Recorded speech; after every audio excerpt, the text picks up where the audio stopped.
কবিরা গুনাহ, মহাপাপ। কোনো আলেম তার প্রতিষ্ঠানের জন্য ক্যালেন্ডার করলে সেই ক্যালেন্ডারে তার নিজের ছবি দেয়া কতটুকু শরীয়ত সম্মত? দেখুন, কোনো কাগজ বা কোনো কিছু যখন প্রিন্ট হয়, মানুষের ছবি, কোনো প্রাণীর পূর্ণাঙ্গ ছবি, তো সেই ছবি প্রিন্ট হওয়াটা যদি কোনো একান্ত প্রয়োজনে হয়, আইডেন্টিটির জন্য হলো, তাহলে সেটা গ্রহণযোগ্য। একান্ত প্রয়োজন ছাড়া অপ্রয়োজনে মানুষের ছবি, প্রাণীর ছবি প্রিন্ট করা জায়েজ নাই, এটাই বিশুদ্ধতর মত। আর যদি প্রিন্ট না হয়, এটা অনলাইন ভার্সন হয়, তাহলে সেটা জায়েজ আছে। আল্লাহু আ'লাম। আমার প্রতিবেশী যদি ইচ্ছাকৃতভাবে আমার সাথে দেখা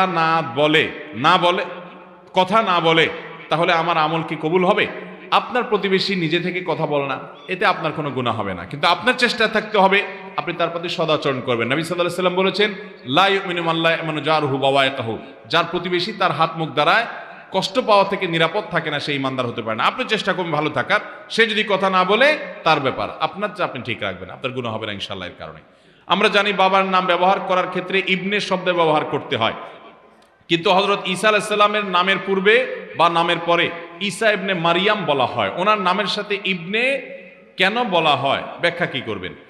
দেখুন, ইবনুন মানে ছেলে, অতএব যদি কেউ মায়ের নামকে যুক্ত করে এরকম বলে যে কথার কথা আব্দুল্লাহ ইবনে মারিয়াম, মানে মারিয়ামের ছেলে আব্দুল্লাহ, তো সেটাও চলে, বিশেষ করে যদি তার বাবার না থাকে।